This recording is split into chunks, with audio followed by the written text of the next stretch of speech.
ओम श्री गणेशाय नमः। नमस्कार, मैं गुड़गांव से हूँ। ओम नमः श्री शारदा विजय तारम।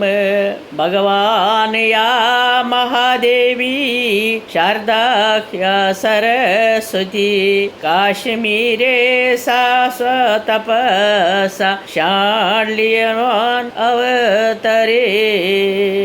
नमस्कार। इस वर्ष हम ये नवरे का पर्व जो बहुत ही हर्ष उल्लास के साथ सब मिलकर मना रहे हैं, ये बहुत ही ऐतिहासिक क्षण है हम लोगों के लिए कि सब इकट्ठे इस साल ये नवरे का पर्व हम मना रहे हैं। ये बहुत बड़ा प्लेटफॉर्म, ये योगदान दिया है श्री शारदा शक्ति पीठ जम्मू वालों ने, जो हम सबको इकट्ठा करके इस पर्व को एक साथ मनाने का ये ऐतिहासिक क्षण हमको मिला है। बहुत ही हर्ष की बात है, बहुत ही उल्लास की बात है। और भगवान से प्रार्थना है कि अगले वर्ष हम यही बड़ा पर्व जो पूरे भारतवर्ष का नया साल और हम कश्मीरियों का नवरे होता है, हम सब कश्मीरी मिल के अपने कश्मीर में ही मनाएं। भगवान से ये प्रार्थना है सबकी मनोकामना पूरी करें, सबको अपना घर वापस मिले और हम अपनी जन्मभूमि पे मान सम्मान के साथ फिर से एक बार वहाँ पहुँच जाएं। ऐसा भगवान से प्रार्थना है। नवरेह पोस्ट।